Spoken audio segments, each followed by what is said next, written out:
Salut tout le monde, j'espère que vous allez bien. Aujourd'hui, on se retrouve pour analyser le Bitcoin.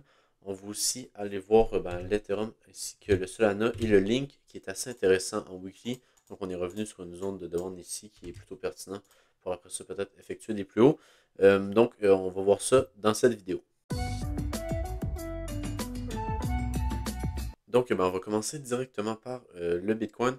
Donc ici, en gros, qu'est-ce qu'on a eu? C'est qu'on a un mouvement très très baissier juste là. Donc on a eu un très très gros flash crash de moins 5% quasiment. Donc si on regarde ici, on a eu ce moins 4,33% en 4 heures. Donc c'est quand même pas mal pour le Bitcoin, c'est quand même pas mal de volatilité. Mais en gros, qu'est-ce qu'on regardait durant la dernière vidéo? On était à peu près ici quand je l'avais tourné. Et qu'est-ce que je disais? C'est que je regardais l'order block juste là, donc ce niveau ici. Et que si jamais on passait en dessous, je m'attendais à ce qu'on vienne chercher toute la liquidité qu'on a juste là.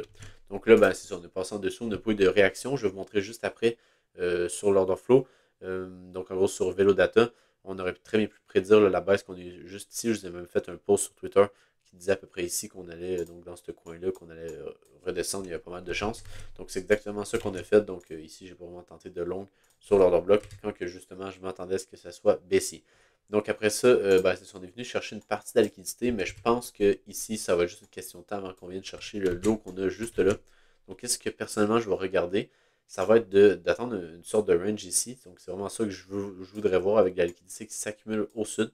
Pour après ça, venir chercher la liquidité, venir chercher tous les lots qu'on aurait ici pour après ça effectuer des plus hauts. Pourquoi que je m'attendrais à ce qu'on effectue des plus hauts? Parce que je veux dire, on a quand même un mouvement baissier très agressif. C'est parce que, en gros, si on revient en daily ici, on est toujours baissier. Donc, en daily, on est toujours baissier, mais en weekly. Donc, si on revient en weekly, on est toujours haussier. Donc, on peut voir ici que la tendance est haussière en weekly.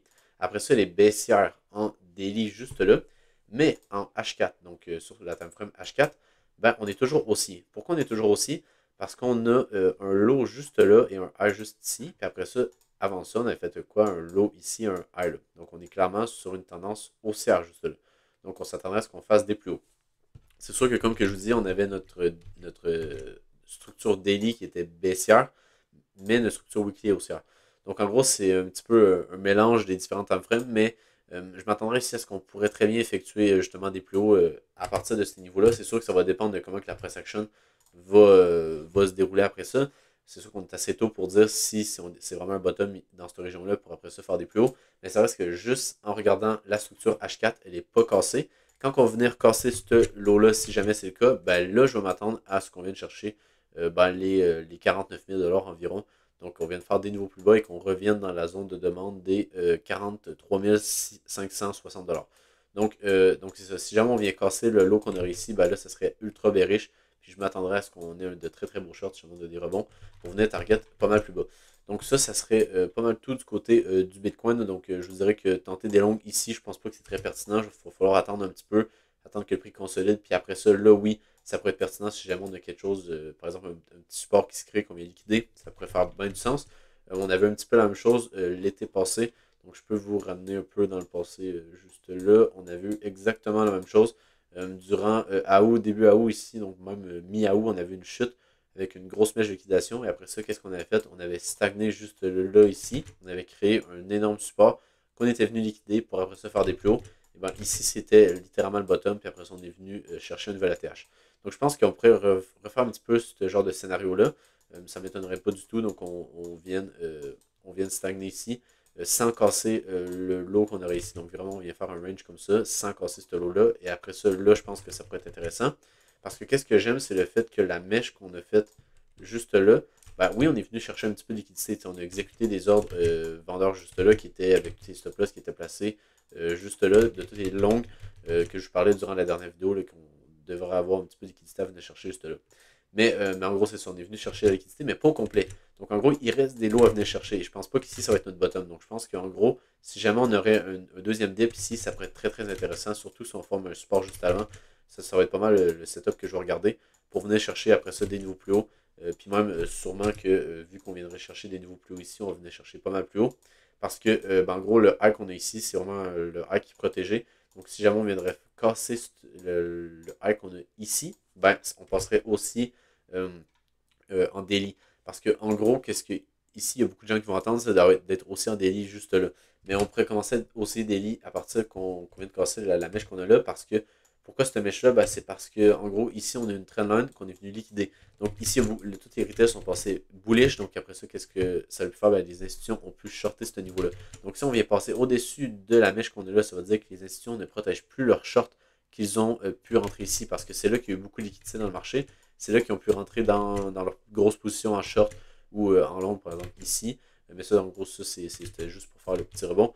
Peu importe, mais ouais, c'est ça. En gros, ici, si on vient casser le high qu'on a là, ça pourrait être assez pertinent pour que justement on vienne après ça chercher ce high-là. Donc tout ça pour dire que si jamais on trouve un long dans cette région-là, ben pour moi ça serait ultra pertinent de venir le hold jusqu'à temps qu'on vienne casser la structure daily qu'on aurait juste là. Ensuite, ben, du côté de l'Ethereum, en gros, qu'est-ce qu'on a eu ici, c'est qu'on a eu une très très grosse baisse en daily. Pour shifter la structure daily, il faudrait venir casser ce high-là. Peut-être en low time frame, on pourrait, comme que je vous montrais sur Bitcoin, identifier des highs qui seraient un petit peu avant ce high ici. Mais ça reste qu'en général, il faudrait revenir dans cette région-là ici pour shifter la structure daily. Pour le moment, on est toujours baissier en daily. Et en plus, on a encore le gros support qu'on a créé juste là. Donc, on pourrait très bien venir le liquider durant les prochains jours, prochaines semaines. Également, qu'est-ce que je trouve un peu bizarre, c'est le fait que, en gros, le genre de support résistance qu'on a là, on n'est pas venu passer au-dessus. Donc là, tout le monde serait passé ultra bullish parce qu'on a eu en gros le reclaim du genre de range qu'il y a beaucoup de personnes qui parlaient sur Twitter. Donc en gros, ici, il y en a qui parlent qu'on a un range comme ça. Puis que ben, si on reclaim le range, ça serait ultra bullish. Finalement, c'est pas vraiment ça qui est arrivé. On est juste revenu sur le genre de support résistance, mais qu'est-ce qui aurait été encore plus pertinent, c'est de passer au-dessus pour après ça venir faire des plus bas. Là, ça aurait été ultra pertinent. Finalement, c'est pas ce qui est arrivé. Puis après ça, si on zoome en 4 heures, par exemple, qu'est-ce qu'on peut voir ici? C'est qu'on avait vraiment juste un petit range ici, avec en gros le haut du range qu'on est venu liquider. Puis après ça, on est venu chercher le bas du range. Donc ça, c'est assez classique, on fait ça quasiment tout le temps. Donc après ça, dans la dernière vidéo, je vous avais montré l'order block qu'on avait juste là, qui aurait pu être pertinent pour un rebond. Finalement, on n'a pas eu de rebond, en gros, on a passé en dessous, donc cette zone-là est plus pertinente. Et je m'attendrais à ce qu'on vienne chercher maintenant l'order block qu'on a ici. Sincèrement, ça serait pas vraiment ce niveau-là que je voudrais mettre vraiment énormément de conviction dedans pour qu'il tienne, parce que ça reste que pour l'Ethereum, la structure daily est toujours baissière. Donc on pourrait très bien venir faire des niveaux plus bas. Puis même la structure en 4 heures également est baissière du côté d'Ethereum. Parce qu'en gros, on est venu faire un niveau plus bas ici, on aurait même pu mettre un niveau plus bas juste là. Tandis que par exemple, si on va sur le Bitcoin, ben, notre structure là, est vraiment juste comme ça ici, avec un low et un high. Tandis que sur l'Ethereum, je vous dirais que le low qu'on avait en H4, ben, il est plutôt ici. Donc on vient de shift la structure H4. Donc ça, c'est pas très bon. Ça voudrait dire qu'on pourrait venir faire après ça des niveaux plus bas. Donc c'est un petit peu ça que je vais regarder du côté d'Ethereum, d'avoir un rebond pour après ça tenter des shorts et venir target des niveaux plus bas. Puis si jamais on a vraiment un setup de long qui est parfait, par exemple, on viendrait créer vraiment une résistance parfaite ici qu'on viendrait liquider dans la zone de demande, là oui, ça pourrait être pertinent pour jouer un rebond. Mais ça reste que je ne m'attendrais pas nécessairement à ce qu'on vienne chercher ce high-là comme target. Ça serait plutôt juste pour avoir un rebond pour revenir, par exemple, dans les zones d'order block. On en a une juste là ici, donc on peut très bien l'avoir avec le petit rebond qu'on a eu ici. Et sinon, on en aurait une également juste là, donc tout le mouvement aussi qu'on a là. Donc il y aurait ces deux zones là qui pourraient être pertinentes à target si jamais on aurait un long ici. Si jamais on revient là-dedans aussi, ça pourrait être également intéressant pour tenter des shorts dans ces deux niveaux-là. Ensuite, je vais également vous montrer le Solana parce que sincèrement, il est assez intéressant. Si on va par exemple en daily, qu'est-ce qu'on peut voir ici? C'est qu'en premier, qu'est-ce que je vois directement? On a créé une énorme résistance juste là. Donc ça veut dire qu'on a beaucoup de stop-loss qui sont placés au-dessus du prix ici. Donc dans toute cette région-là, on a beaucoup de stop-loss de short. Donc pour moi, ça rajoute de la confiance haussière. Je pense pas qu'ici on va laisser toutes les highs intacts. D'après moi, on va venir chercher des niveaux plus hauts. À partir de maintenant, ben, c'est de savoir le timing. Donc quand est-ce qu'on va venir chercher des niveaux plus hauts? On va-tu redescendre jusque là pour faire des niveaux plus hauts? Ou on va rester dans ces niveaux-là pour faire des niveaux plus hauts? Donc en gros, j'ai pas mal deux scénarios. Je vais vous les montrer en low time frame. Donc juste avant, on peut clairement voir ici qu'on a un bottom assez pertinent. On est venu liquider tout le genre de grosse résistance, également à la trendline. Pas la résistance, mais plutôt le support qu'on avait là. Donc vraiment, ici, ça pourrait être pertinent pour qu'on ait un bottom du côté de Solana. Donc maintenant que ceci dit que ici, ça pourrait être intéressant, ben on aurait le scénario justement pour jouer que ça, c'est un bottom. Ça serait en gros de revenir swap les deux lots qu'on a ici, donc les equal lots qu'on a ici, donc dans la zone de demande qu'on a là, pour après ça effectuer des plus hauts. Ça serait le premier scénario qui pourrait être assez intéressant parce qu'on a laissé la liquidité au nord. Donc là, on commence à accumuler pas mal de high sur le Solana ici. Donc tous les high qu'on a ici, que je pense qu'ils pourraient très bien venir se faire liquider. Donc en gros, ici, on pourrait revenir chercher par exemple la liquidité ici pour après ça venir chercher la zone de demande et après ça effectuer des plus hauts. Ça serait assez intéressant. Et en gros, comparativement à l'Ethereum, l'Ethereum ici est beaucoup plus bearish parce qu'en gros, ici, on est venu chercher la liquidité au nord pour après ça venir faire un shift de structure. Tandis que sur le Solana, c'est pas nécessairement le cas.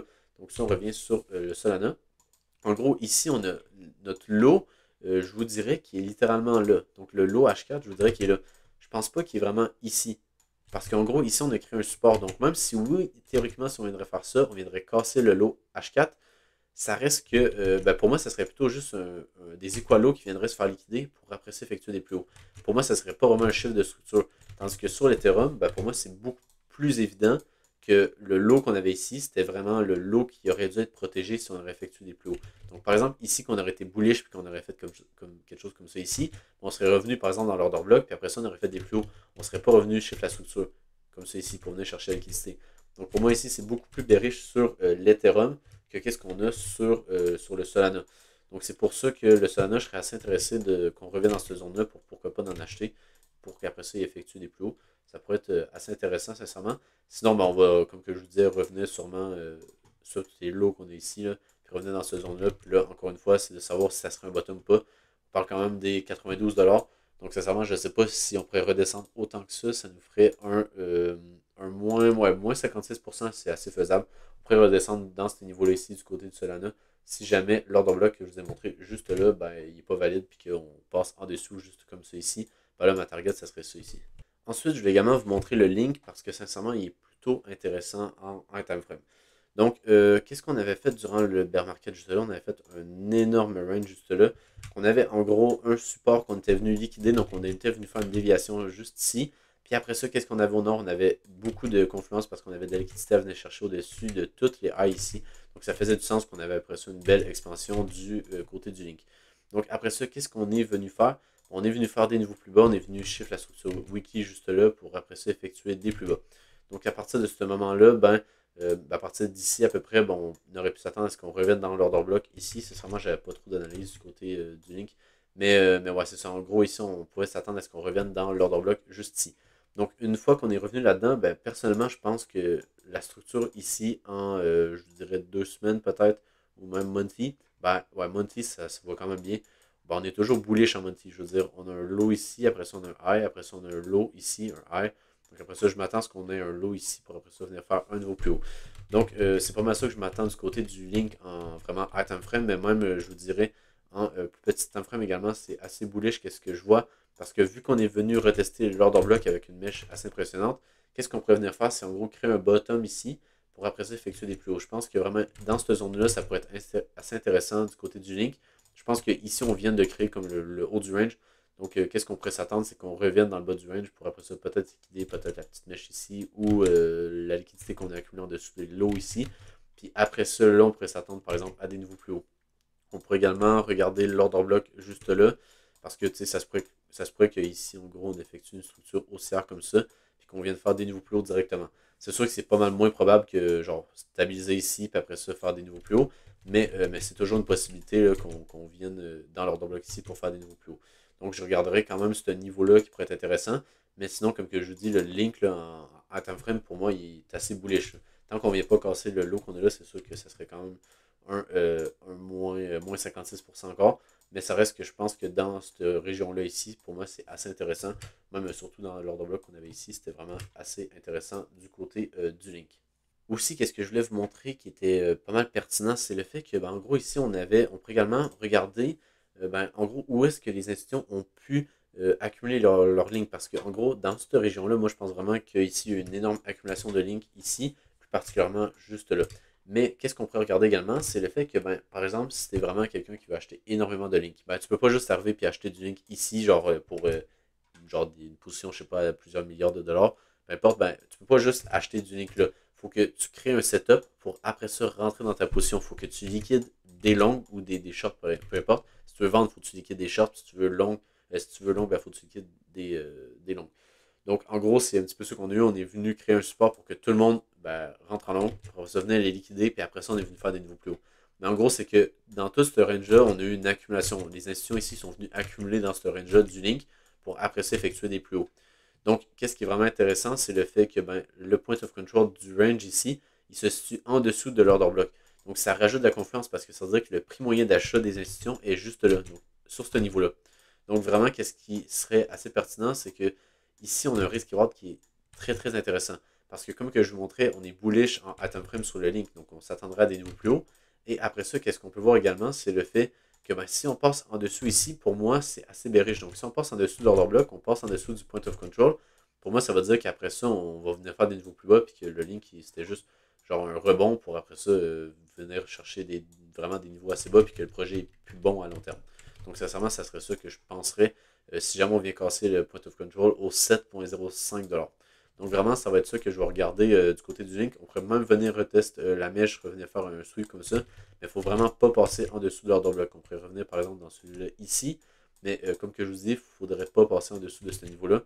Parce que pour moi, après ça, ça voudrait dire que l'idée que je vous ai montrée là n'est plus valide.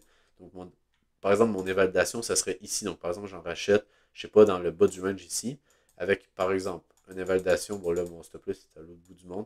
Par exemple, mon invalidation, il serait ici. Donc, si on casse le point of control juste là, donc, par exemple, tu pars 24% de ta position, ce qui est quand même possible dans la crypto. Puis après ça, ben, tu targetes, par exemple, je sais pas, moi, des nouveaux plus hauts, tu targetes l'order block qu'on a ici. Pour après ça, peut-être un 10R, c'est sûr que tu le fais en spot. Mais ça reste que pour moi, c'est vraiment tout le temps comme ça, je regarde c'est où mes points d'entrée, c'est où mes invalidations. Puis comme ça te permet de voir, OK, ben, sur cette position-là, je peux perdre jusqu'à 25% de la position, mais je peux gagner jusqu'à 234%. Donc, c'est quand même pas si mal comme risk-reward qu'on a juste là. Ça fera un 9,38 en risk-reward. Ensuite, je vais également vous montrer sur VeloData comment, en gros, j'ai pu prédire la baisse qu'on a eue d'à près de moins 5% là, du côté du Bitcoin. Donc, qu'est-ce que je voulais vous montrer? C'était vraiment ça ici. Donc, le prix qu'on avait juste là, l'Open Interest, le CVD Spot qui est en blanc, le CVD Total qui est comme en orange-brun, puis on a les fundings également juste là. Donc, comment que j'ai pu prédire la baisse? Parce qu'ici, on peut voir que c'était justement qu'on descende, qu'on revienne aux genre 58 000 57 000. Donc, pourquoi que j'ai prédit cette baisse-là? Ben, c'est sincèrement pas trop compliqué. C'est juste que faut utiliser un petit peu notre logique pour se dire, OK, ici, il faut tout le temps regarder le prix en premier. Donc, on regarde le prix, on se dit, OK, le prix baisse. Après ça, qu'est-ce qu'on voit? On voit des positions au levier qui s'ouvrent. On se dit, OK. Donc, ça veut dire que ces positions-là, c'est des positions short ou des positions longues. Après ça, on va voir les fundings. OK, les fundings augmentent.